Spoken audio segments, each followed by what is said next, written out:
አሁንም ሩታ ጋር ቢሄድ ልጁን ለማየት እንጂ ሄርሜላን በፍጹም እንደማይተዋት እኔ አውቃለሁ። እኔ ደግሞ ትናንትና ባይኔ ያየሁት ነገር እኮ ነው እየነገርኩህ ያለሁት። ሩታና አብርሽ በፍቅር ልጆቻቸውን እያሳደጉ ነው። እኔ እኮ ትላንት ሩታ ቤት ነበርኩኝ፣ ገብቷል። አብርሽ ደግሞ ሩታ ቤት ነበር። አንተ ተጨንቀ የሚተጨንቀ አብርሽ ግን ሩታ ቤት ደስ የሚል ጊዜ እያሳለፈ ነበር። ለምን ዋሻለሁ?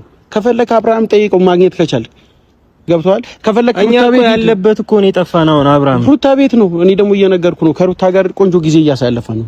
እሺ ለምን ስልክ እንደማያነሳ ትነግረኛለህ? ስላልፈለገ ነው። ምኑን ያልፈለገው? ይኸውልህ ከመሬት ተነስቶ ይኸውልህ እኛ ሊዘጋ የሚችልበት አይነት ምንም አይነት ምክንያት የለም።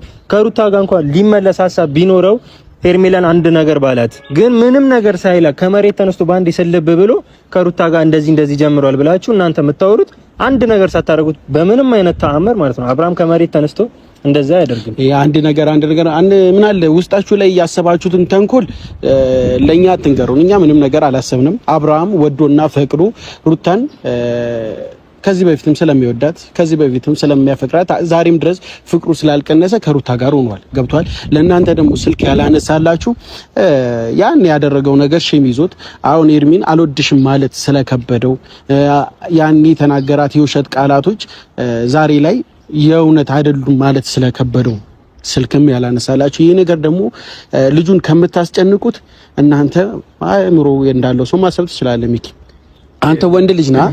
አንድ ሴት ልጅን ከጠላኩ ላይኗ አታያትም። ገባኝ። ይኸውልህ ቢያንስ ምንም ባይፈልጋት እንኳን መጥቶ የሆነ ነገር እኮ ይናገራል። አብርሃም ከእንግዲህ አይመጣም። ኤርሚላ ጋር እንዴት ነው የማይመጣው? ከሩታ ጋር ጊዜ ያሳለፈ ነው። እዚህ ጋር የጀመረውና ያስረገዘው እኮ ቀልድ ነገር እኮ አይደለም። እዚህ ጋር እኮ ልጅ ነው አሸክሞት ሄደው አይደለ? የሩታ ማናገር ያለበት ይኸውልህ ካልፈለገም አልፈለግም ማለት ያለበት መጥቶ በጠረጴዛ ዙሪያ ከኛ ጋር ነው እንጂ አንተ ልኮ አይደለም እኛ ማናገር የሚችለው። አብርሃም ደግሞ እንደዚህ አይነት ነገር አብርሽ ሄርሚላን አይወዳትም። አስረግዞ መተው የዘራብ ለብህ ከንፈራቸው ማር ነው ቅመስላቸው አለ። አንድ ገጣሚ እኮ ነው። ሰበር ዜና ቤተሰብዬ፣ የአመሻሽ ዜናችን ቀጥሏል። ላይክ ሼር ሰብስክራይብ በማድረግ ቤተሰብ ይሁኑ ማለት ነው። እንግዲህ ቢኒና ወንድምየው ሚኪ መተዋል ማለት ነው። ስልክ የማያነሳው ለምንድን ነው ብሎ ሲጠይቀው አይ ስለማይፈልጋትና እንዲሁም ሸም ቆንጥቶት እስከዛሬ በውሸት ያደረገው ነገር አረባክ ቢኒ እንደዛ አልክ እንዴ? እንደዚህ ተብሎም ነገር አለ እንዴ? ከሷ ጋር ጥሩ ጊዜ ነው እያሳለፈ ያለው። እኔ ልኮይ ነው እሷ ጋር እንደሆነ ምን አብርሃም ሚዲያ ላይ ወጥቶ መናገር ለምን አሳፈረው? ለምን እንትን አለው?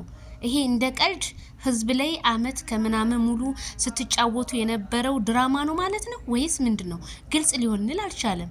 ይቺ ልጅ ነብሰ ጡር ናት አይደል? ነብሰ ጡር የሆነችውን ሴት እንዴት ከሩታ ጋር አብርሃም ሄዶ እንዴት ላይፍ ሊያሳልፍ ቻለ? አላልክም እንዴ ቢኒ? እንደዛ ከምታጨበጭቡ ለምን አስቀድማችሁ ተው ይሄ ነገር ትክክል አይደለም ወይ ተይ ይሄ ነገር ትክክል አይደለም አላላችሁም? አሁን የሄርሜላን ቅስምን ለመስበር ነው እየተደረገ ያለው ነገር። ቤተሰብዬ እናንተ ፍረዱ። ሚኪ እኮ ትክክል ነው። ምንም የፈለገው ነገር ቢሆን በአብርሃም ተማመንበታለሁ። አዎ ሚኪ እኛም ተማመነንበት እኮ ነው። በቃ አብርሃም እንኮራበታለን። በጣም ጀግና ነው፣ አቋም ያለው ነው። እኛም እንተማመንበታለን። ግን በዚህ መንገድ ግን ይሄዳል ብዬ እኔ አላስብም። አብርሃም የፈለገው ነገር ይሁን ቢኒ እንደዚህ ልብ ተሰምቶት ያወራው ነገር የሆነ ነገር አይቶ ነው። እኛም ቪዲዮ አይተን አብርሃምን የሚያወራውን ካንደበቱ ሰምተን ያለበትን ቦታ ተረድተን እኛም እናምናለን ብዬ አምናለሁ። ግን አንተ ስለተናገርክ ቢኒ መተ እንደዚህ ተልኬ ነው ምናምን ላልከው ነገር በፍጹም እኛ እናምንህም። ሄርሜላ እኮ አሸንጉሊት አይደለችም፣ የሰው ልጅ እኮ ናት። እሷም እኮ ሴት ናት። ሩታ በአደባባይ አልፈልግም ብላ ነው እንግዲህ ወደ እሷ ህይወት የገባው እንጂ ስንት ተለማምጧት የለ እንዴ? ስንት ነገር ምን ያላላታል አብርሃም። ተይ በኋላ ይቆጭሻል፣ ተይ ስንት ነገር ነው ያላት። አሁን ግን ወደ ራሷ ህይወት መልስ። በምንድን ነው እንዴት አድርጎ ተመለሰ? ጋሽዬን እንኳን ከአዲስ አበባ ቡታጅራ ከቡታጅራ አዲስ አበባ ሲንከራተቱ ጋሽዬ አንድም ነገር እንኳን እንደዛ ክብር ያልሰጠሽ ልጅ ሩታ ቤተሰቦቹን ስትገፈታተር የነበረች ልጅ ሩታ ዛሬ እንዴት አብርሃም እሷ ጋር ሄዶ አብሮ እንዴት ሊበላ ሊጠጣ ቻለ? እኔ ጥያቄ ነው የፈጠረብኝ ጋይስዬ። እንዴት እስኪ ምን ይሆናል? መቼም እኔ እውነት ምሽቱ እስከሚደርስ አብርሃም መጥቶ ምን እንደሚል ብቻ ጉር ሰምቼ አሁን ከልጆቹ ጋር ምን ሁለት አረካቸው። አንድ ልጅ ከልጁ ጋር ላይፍን እያሳለፈ ነው አትልም እንዴ ቢኒ? ሁለቱን እንዴ ደግሞ ሆዷ እሷ ውሸቴን ነው ብላለች። ደግሞ እናንተ የሆነ ልታረጉ ፈለጋችሁ? የእውነት ግድ ስለዚህ እስኪ አብረን የምናይ ይሆናል። ቢኒ ግን በጣም ነው ያዘንብ፣ በጣም ማለት ነው።